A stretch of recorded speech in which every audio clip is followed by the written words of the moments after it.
Chapter 6. Distractions. My entertainment became the number one priority on Elesme. We snorkeled. Well, I snorkeled while he flaunted his ability to go without oxygen indefinitely. We explored the small jungle that ringed the rocky little peak. We visited the parrots that lived in the canopy on the south end of the island. We watched the sunset from the rocky western cove. We swam with the porpoises that played in the warm, shallow waters there. Or at least I did. When Edward was in the water, the porpoises disappeared as if a shark was near. I knew what was going on. He was trying to keep me busy, distracted, so that I wouldn't continue badgering him about the sex thing. Whenever I tried to talk him into taking it easy with one of the million DVDs under the big screen plasma TV, he would lure me out of the house with magic words like coral reefs and submerged caves and sea turtles. We were going all day, so that I found myself completely famished and exhausted when the sun eventually set. I drooped over my plate after I finished dinner every night. Once I'd actually fallen asleep right at the table, and he'd had to carry me to bed. Part of it was that Edward always made too much food for one, but I was so hungry after swimming and climbing all day that I ate most of it. Then, full and worn out, I could barely keep my eyes open. All part of the plan, no doubt. Exhaustion didn't help much with my attempts at persuasion, but I didn't give up. I tried reasoning, pleading, and grouching, all to no avail. I was usually unconscious before I could really press my case far. And then my dreams felt so real, nightmares mostly, made more vivid, I guessed, by the too bright colors of the island, that I woke up tired no matter how long I slept. About a week or so after we'd gotten to the island, I decided to try compromise. It had worked for us in the past. I was sleeping in the blue room now. The cleaning crew wasn't due until the next day, and so the white room still had a snowy blanket of down. The blue room was smaller, the bed more reasonably proportioned. The walls were dark, paneled in teak, and the fittings were all luxurious blue silk. I'd taken to wearing some of Alice's lingerie collection to sleep in at night, which weren't so revealing compared to the scanty bikinis she'd packed for me when it came right down to it. I wondered if she'd seen a vision of why I would want such things, and then shuddered, embarrassed by that thought. I'd started out slow with innocent ivory satins, worried that revealing more of my skin would be the opposite of helpful, but ready to try anything. Edward seemed to notice nothing, as if I were wearing the same ratty old sweats I wore at home. The bruises were much better now, yellowing in some places and disappearing altogether in others. So tonight I pulled out one of the scarier pieces as I got ready in the paneled bathroom. It was black, lacy, and embarrassing to look at even when it wasn't on. I was careful not to look in the mirror before I went back to the bedroom. I didn't want to lose my nerve. I had the satisfaction of watching his eyes pop open wide for just a second before he controlled his expression. "What do you think?" I asked, pirouetting so that he could see every angle. He cleared his throat. "You look beautiful. You always do." "Thanks," I said a bit sourly. I was too tired to resist climbing quickly into the soft bed. He put his arms around me and pulled me against his chest, but this was routine. It was too hot to sleep without his cool body clothes. "I'll make you a deal," I said sleepily. "I will not make any deals with you," he answered. "You haven't even heard what I'm offering." "It doesn't matter." I sighed. Dang it, and I really wanted... Oh well. He rolled his eyes. I closed mine and let the bait sit there. I yawned. It took only a minute, not long enough for me to zonk out. "All right, what is it you want?" I gritted my teeth for a second, fighting a smile. If there was one thing he couldn't resist, it was an opportunity to give me something. "Well, I was thinking... I know that the whole Dartmouth thing was just supposed to be a cover story, but honestly, one semester of college probably wouldn't kill me," I said, echoing his words from long ago, when he'd tried to persuade me to put off becoming a vampire. Charlie would get a thrill out of Dartmouth stories, I bet. Sure, it might be embarrassing if I can't keep up with all the brainiacs. Still, 18, 19, it's really not such a big difference. It's not like I'm going to get crow's feet in the next year. He was silent for a long moment. Then, in a low voice, he said, "You would wait? You would stay human?" I held my tongue, letting the offer sink in. "Why are you doing this to me?" he said through his teeth, his tone suddenly angry. "Isn't it hard enough without all of this?" He grabbed a handful of lace that was ruffled on my thigh. For a moment, I thought he was going to rip it from the seam. Then his hand relaxed. It doesn't matter. I won't make any deals with you. I want to go to college. No, you don't. And there is nothing that is worth risking your life again, that's worth hurting you. But I do want to go. Well, it's not college as much as it's that I want to be human a little while longer. He closed his eyes and exhaled through his nose.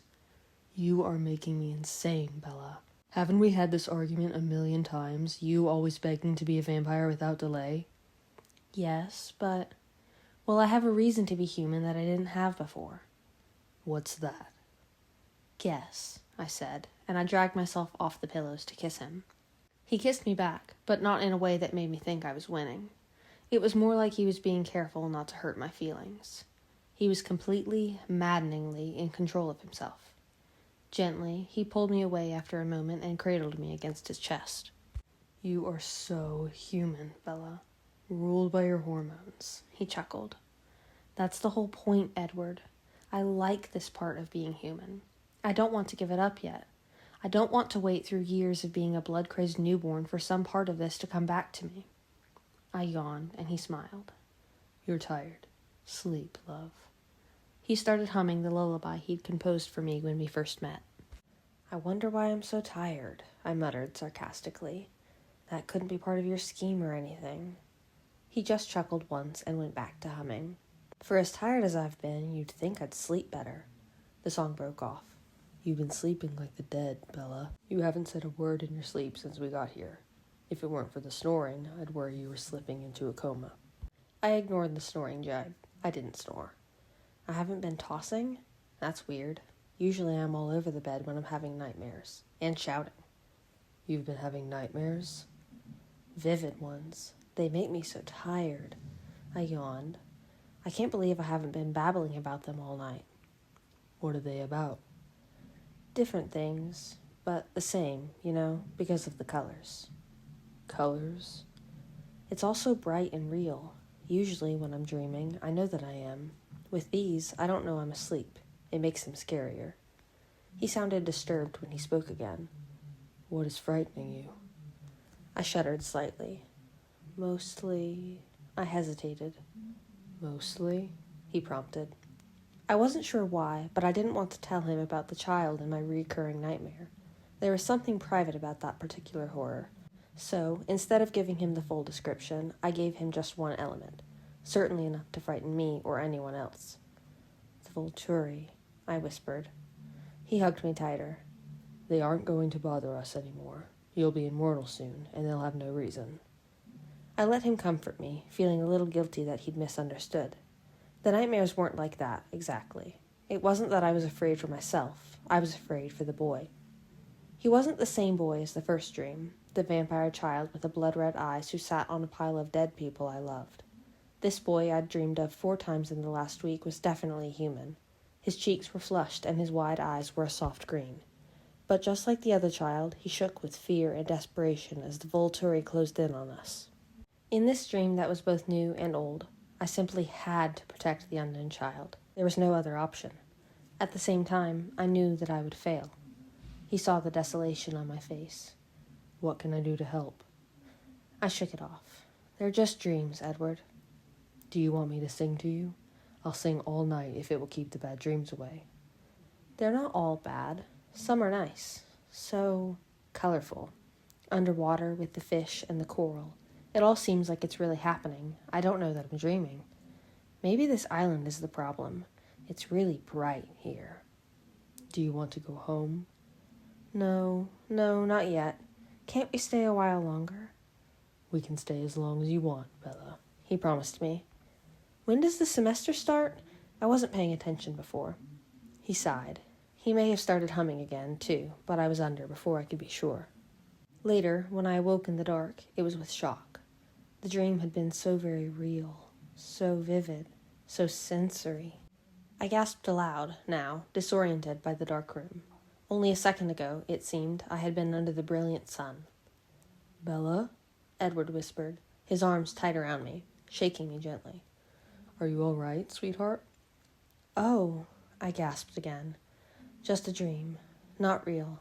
To my utter astonishment, tears overflowed from my eyes without warning, gushing down my face. "Bella?" he said, louder, alarmed now. "What's wrong?" He wiped the tears from my hot cheeks with cold, frantic fingers, but others followed. "It was only a dream." I couldn't contain the low sob that broke in my voice. The senseless tears were disturbing, but I couldn't get control of the staggering grief that gripped me. I wanted so badly for the dream to be real. "It's okay, love. You're fine. I'm here." He rocked me back and forth, a little too fast to soothe. "Did you have another nightmare? It wasn't real. It wasn't real." "Not a nightmare." I shook my head, scrubbing the back of my hand against my eyes. "It was a good dream." My voice broke again. "Then why are you crying?" he asked, bewildered. "Because I woke up," I wailed, wrapping my arms around his neck in a chokehold and sobbing into his throat. He laughed once at my logic, but the sound was tense with concern. "Everything's all right, Bella. Take deep breaths." "It was so real," I cried. "I wanted it to be real." "Tell me about it," he urged. "Maybe that will help." "We were on the beach." I trailed off, pulling back to look with tear-filled eyes at his anxious angel's face, dim in the darkness. I stared at him broodingly as the unreasonable grief began to ebb. "And?" he finally prompted. I blinked the tears out of my eyes, torn. "Oh, Edward." "Tell me, Bella," he pleaded, eyes wild with worry at the pain in my voice. But I couldn't. Instead, I clutched my arms around his neck again and locked my mouth with his feverishly. It wasn't desire at all. It was need, acute to the point of pain. His response was instant, but quickly followed by his rebuff. He struggled with me as gently as he could in his surprise, holding me away, grasping my shoulders. "No, Bella," he insisted, looking at me as if he was worried that I'd lost my mind. My arms dropped, defeated, the bizarre tears spilling in a fresh torrent down my face, a new sob rising in my throat. He was right. I must be crazy. He stared at me with confusion, anguished eyes. "I'm sorry," I mumbled. But he pulled me to him then, hugging me tightly to his marble chest. "I can't, Bella. I can't." His moan was agonized. "Please," I said, my plea muffled against his skin. "Please, Edward." I couldn't tell if he was moved by the tears trembling in my voice, or if he was unprepared to deal with the suddenness of my attack, or if his need was simply as unbearable in that moment as my own. But whatever the reason, he pulled my lips back to his, surrendering with a groan. And we began where my dream had left off. I stayed very still when I woke up in the morning and tried to keep my breathing even. I was afraid to open my eyes. I was lying across Edward's chest, but he was very still and his arms were not wrapped around me. That was a bad sign. I was afraid to admit I was awake and face his anger, no matter whom it was directed at today. Carefully, I peeked through my eyelashes. He was staring up at the dark ceiling, his arms behind his head. I pulled myself up on my elbow so that I could see his face better. It was smooth, expressionless. "How much trouble am I in?" I asked in a small voice. "Heaps," he said, but turned his head and smirked at me. I breathed a sigh of relief. "I am sorry," I said. "I didn't mean... Well, I don't know exactly what that was last night." I shook my head at the memory of the irrational tears, the crushing grief. "You never did tell me what your dream was about." "I guess I didn't, but I sort of showed you what it was about." I laughed nervously. "Oh," he said. His eyes widened, and then he blinked. "Interesting." "It was a very good dream," I murmured. He didn't comment, so a few seconds later I asked him, "Am I forgiven?" "I'm thinking about it." I sat up, planning to examine myself. There didn't seem to be any feathers, at least. But as I moved, an odd wave of vertigo hit. I swayed and fell back against the pillows. Whoa, head rush. His arms were around me then. "You slept for a long time. 12 hours. 12? How strange." I gave myself a quick once-over while I spoke, trying to be inconspicuous about it. I looked fine. The bruises on my arms were still a week old, yellowing. I stretched experimentally. I felt fine, too. Well, better than fine, actually. "Is the inventory complete?" I nodded sheepishly. The pillows all appeared to have survived. Unfortunately, I can't say the same for your, nightgown. He nodded toward the foot of the bed, where several scraps of black lace were strewn across the silk sheets. That's too bad, I said. I liked that one. I did too. Were there any other casualties? I asked timidly. I'll have to buy Esme a new bed frame, he confessed, glancing over his shoulder. I followed his gaze and was shocked to see that large chunks of wood had apparently been gouged from the left side of the headboard. I frowned. You'd think I would have heard that. You seem to be extraordinarily unobservant when your attention is otherwise involved. I was a bit absorbed, I admitted, blushing a deep red. He touched my burning cheek and sighed. I'm really going to miss that. I stared at his face, searching for any signs of the anger or remorse I feared. He gazed back at me evenly, his expression calm but otherwise unreadable. How are you feeling? He laughed. What? I demanded. You look so guilty, like you've committed a crime. I feel guilty, I muttered. So you seduced your all-too-willing husband. That's not a capital offense. He seemed to be teasing. My cheeks got hotter. The word seduced implies a certain amount of premeditation. Maybe that was the wrong word, he allowed. You're not angry? He smiled ruefully. I'm not angry. Why not? Well, he paused. I didn't hurt you, for one thing. It was easier this time, to control myself, to channel the excesses. His eyes flickered to the damaged frame again. Maybe because I had a better idea of what to expect. A hopeful smile started to spread across my face. I told you that it was all about practice. He rolled his eyes. My stomach growled, and he laughed. Breakfast time for the human? He asked. Please, I said, hopping out of bed. I moved too quickly, though, and had to stagger drunkenly to regain my balance. He caught me before I could stumble into the dresser. Are you all right? If I don't have a better sense of equilibrium in my next life, I'm demanding a refund. I cooked this morning, frying up some eggs, too hungry to do anything more elaborate. Impatient, I flipped them onto a plate after just a few minutes. Since when do you eat eggs sunny side up? He asked. Since now. Do you know how many eggs you've gone through in the last week? He pulled the trash bin out from under the sink. It was full of empty blue cartons. Weird, I said, after swallowing a scorching bite. This place is messing with my appetite, and my dreams, and my already dubious balance. But I like it here. We'll probably have to leave soon, though, won't we, to make it to Dartmouth in time? Wow, I guess we need to find a place to live and stuff, too. He sat down next to me. You can give up the college pretense now. You've gotten what you wanted. And we didn't agree to a deal, so there are no strings attached. I snorted. It wasn't a pretense, Edward. I don't spend my free time plotting like some people do. What can we do to wear Bella out today? I said in a poor impression of his voice. He laughed, unashamed. I really do want a little more time being human. I leaned over to run my hand across his bare chest.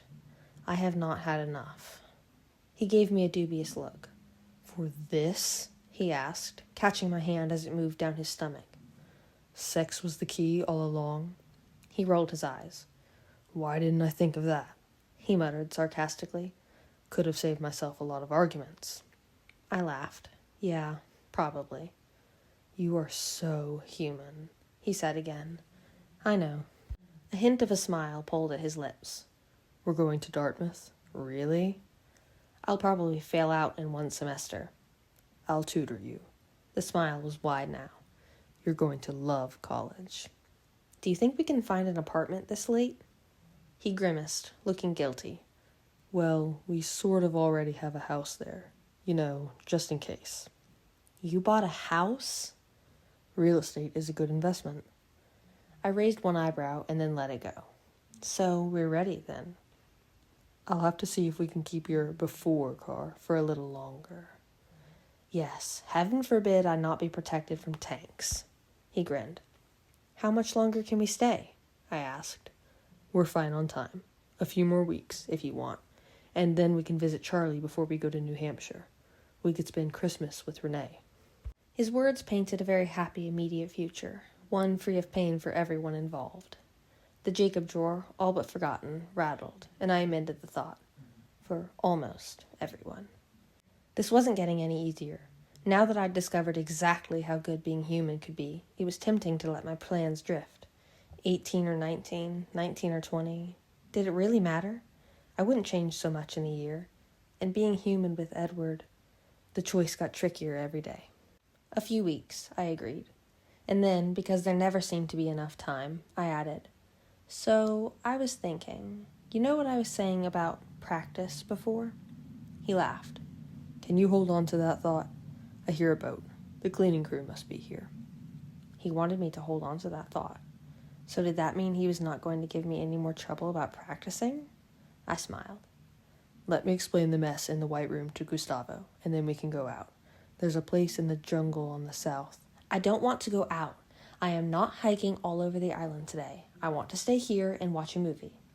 He pursed his lips, trying not to laugh at my disgruntled tone. "All right, whatever you'd like. Why don't you pick one out while I get the door?" I didn't hear a knock. He cocked his head to the side, listening. A half a second later, a faint, timid rap on the door sounded. He grinned and turned for the hallway. I wandered over to the shelves under the big TV and started scanning through the titles. It was hard to decide where to begin. They had more DVDs than a rental store. I could hear Edward's low, velvet voice as he came back down the hall, conversing fluidly in what I assumed was perfect Portuguese. Another, harsher, human voice answered in the same tongue. Edward led them into the room, pointing toward the kitchen on his way. The two Brazilians looked incredibly short and dark next to him. One was a round man, the other a slight female, both their faces creased with lines. Edward gestured to me with a proud smile, and I heard my name mixed in with a flurry of unfamiliar words. I flushed a little as I thought of the downy mess in the White Room, which they would soon encounter. The little man smiled at me politely. But the tiny coffee-skinned woman didn't smile. She stared at me with a mixture of shock, worry, and most of all, wide-eyed fear. Before I could react, Edward motioned for them to follow him toward the chicken coop, and they were gone. When he reappeared, he was alone. He walked swiftly to my side and wrapped his arms around me. "What's with her?" I whispered urgently, remembering her panicked expression. He shrugged, unperturbed. "Cowray's part Takuna Indian. She was raised to be more superstitious, or you could call it more aware, than those who live in the modern world. She suspects what I am, or close enough." He still didn't sound worried. "They have their own legends here. The Libishaman, a blood-drinking demon who preys exclusively on beautiful women." He leered at me. "Beautiful women only?" Well, that was kind of flattering. "She looks terrified," I said. "She is, but mostly she's worried about you." "Me?" "She's afraid of why I have you here, all alone." He chuckled darkly and then looked toward the wall of movies. "Oh well, why don't you choose something for us to watch? That's an acceptably human thing to do." "Yes, I'm sure a movie will convince her that you're human." I laughed and clasped my arms securely around his neck, stretching up on my tiptoes. He leaned down so that I could kiss him, and then his arms tightened around me, lifting me off the floor so he didn't have to bend. "Movie schmovie," I muttered as his lips moved down my throat, twisting my fingers in his bronze hair. Then I heard a gasp, and he put me down abruptly. Cowrie stood frozen in the hallway, feathers in her black hair, a large sack of more feathers in her arms, an expression of horror on her face. She stared at me, her eyes bugging out as I blushed and looked down. Then she recovered herself and murmured something that, even in an unfamiliar language, was clearly an apology. Edward smiled and answered in a friendly tone. She turned her dark eyes away and continued down the hall. "She was thinking what I think she was thinking, wasn't she?" I muttered. He laughed at my convoluted sentence. "Yes." "Here," I said, reaching out at random and grabbing a movie. "Put this on and we can pretend to watch it." It was an old musical with smiling faces and fluffy dresses on the front. "Very honeymoonish," Edward approved. While actors on the screen danced their way through a perky introduction song, I lolled on the sofa, snuggled into Edward's arms. "Will we move back into the White Room now?" I wondered idly. "I don't know. I've already mangled the headboard in the other room beyond repair. Maybe if we limit the destruction to one area of the house, Esme might invite us back someday." I smiled widely. "So there will be more destruction?" He laughed at my expression. "I think it might be safer if it's premeditated, rather than if I wait for you to assault me again." It would only be a matter of time, I agreed casually, but my pulse was racing in my veins. Is there something the matter with your heart? Nope. Healthy as a horse. I paused. Did you want to go survey the demolition zone now?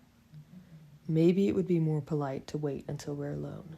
You may not notice me tearing the furniture apart, but it would probably scare them. In truth, I'd already forgotten the people in the other room. Right. Drat. Gustavo and Kare moved quietly through the house while I waited impatiently for them to finish and tried to pay attention to the happily ever after on the screen. I was starting to get sleepy, though according to Edward I'd slept half the day, when a rough voice startled me. Edward sat up, keeping me cradled against him, and answered Gustavo in flowing Portuguese. Gustavo nodded and walked quietly toward the front door. They're finished, Edward told me. So that would mean that we're alone now?